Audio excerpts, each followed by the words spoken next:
আসসালামু আলাইকুম রহমতুল্লাহি ওয়া বারাকাতুহু। সুপ্রিয় দর্শক, আমি আব্দুল খালেক বলছি একে এগ্রো। সুপ্রিয় দর্শক, আপনারা যেটা দেখতেছেন এটা হলো মরিচের চারা, যারটা আছে ডিজি 1717। যে সকল কৃষক ভাইরা বর্ষাকালে উচ্চ তাপমাত্রা সহনশীল বর্ষা ও গ্রীষ্মকালীন মরিচের চারা খুঁজতেছেন, তারা অবশ্যই আমাদের একে এগ্রোর সাথে যোগাযোগ করবেন। আমাদের কাছে এই মুহূর্তে যে জাতগুলো অ্যাভেলেবেল আছে, Bijli plus 2020, DG 1717, super hot, king hot 1102 ও রেড হট। সুপ্রিয় দর্শক, যারা মরিচ চাষাবাদ করবেন, আমি বারবার একটা কথা বলে থাকি যে অবশ্যই আপনার প্ল্যানিংটা আগে, আপনার কোন চাষাবাদটা করলে আপনি লাভবান হবেন সেটা আপনাকে আগে সিলেকশন করতে হবে, এবং যে ফসলটা করবেন সেই ফসলটা সম্পর্কে আপনাকে অবশ্যই মাথায় ধারণা থাকতে হবে যে আমি এই ফসলটা লাগাবো, এই ফসলটার এই রোগবাদী হতে পারে, এই সমস্যাটা হতে পারে, এটা যেন আপনি ওভারকাম করতে পারেন সেটা চিন্তা ভাবনা করেই আপনাকে চাষাবাদটা শুরু করতে হবে। সুপ্রিয় দর্শক, মরিচের যে জমি বর্তমান বর্ষাকালে যে জমিগুলো নির্বাচন করবেন, উঁচু ধরনের জমি, যে জমিগুলোর থেকে পানি নিষ্কাশনের খুব সহজে পানি নিষ্কাশন হয়ে যায়, এই সকল জমি আপনাকে নির্বাচন করতে হবে। এবং জমিতে অবশ্যই প্রচুর পরিমাণে জৈব সার দিয়ে জমি চাষাবাদ করতে হবে।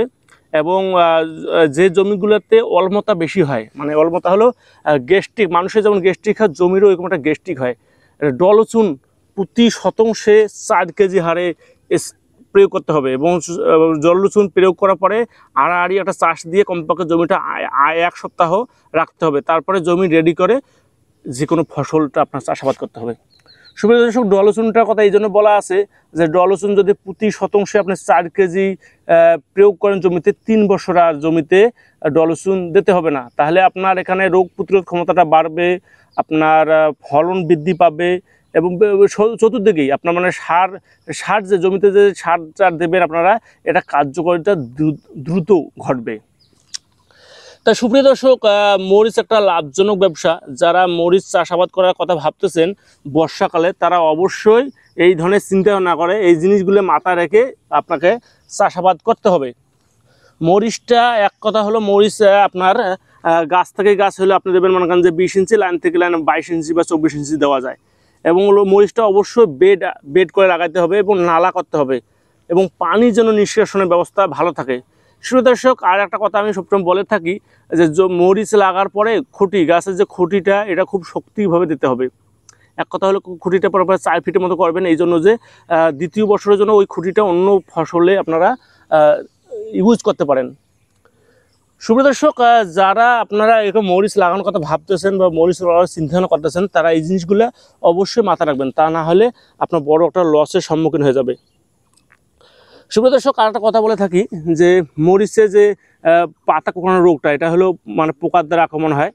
আপনারা কন্টিনিউ স্প্রে শিডিউলটা করতে হবে। আপনার যেমন মরিচ লাগানোর পরে আপনার মনে করেন যে একটা ছত্রাক দিতে হবে, ছত্রাকের পরে আপনার মনে করেন 15 দিন পরে একটা হালকা কীটনাশক স্প্রে করতে হবে, এই জন্য যে জন্য কাটুই পোকা বা গাছে কোনো সমস্যা না হয়।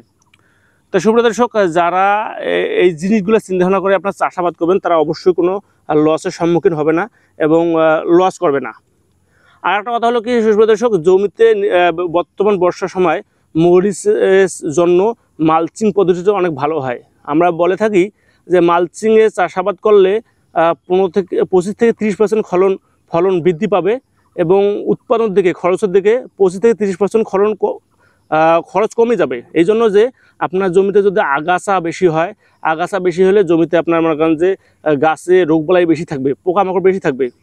শুধু দর্শক, আর একটা গুরুত্বপূর্ণ কথা হলো যে আপনাদের হাইব্রিড যে মরিচটা আছে, মরিচটা পরিপক্ত হওয়ার সঙ্গে সঙ্গে গাছ থেকে উঠায় ফেলতে হবে। যদি কোনো কারণে আপনারা হাইব্রিড মরিচটা গাছে পাকায় ফেলেন, তাহলে সেক্ষেত্রে গাছের লংজিভিটিটা কমে যাবে এবং গাছ দ্রুত নষ্ট হয়ে যাবে।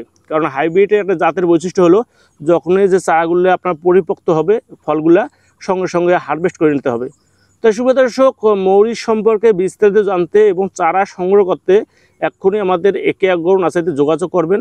আমাদের কাছে প্রচুর পরিমাণে এই মুহূর্তে মরিচের জাতগুলো রেডি আছে। সুপ্রিয় দর্শক, আজকে এই পর্যন্তই। যারা আমার চ্যানেলে নতুন, তারা অবশ্যই সাবস্ক্রাইব করবেন, ভিডিওটা শেয়ার করে অন্যদের দেখার সুযোগ করে দেবেন। আসসালামু আলাইকুম রহমতুল্লাহ।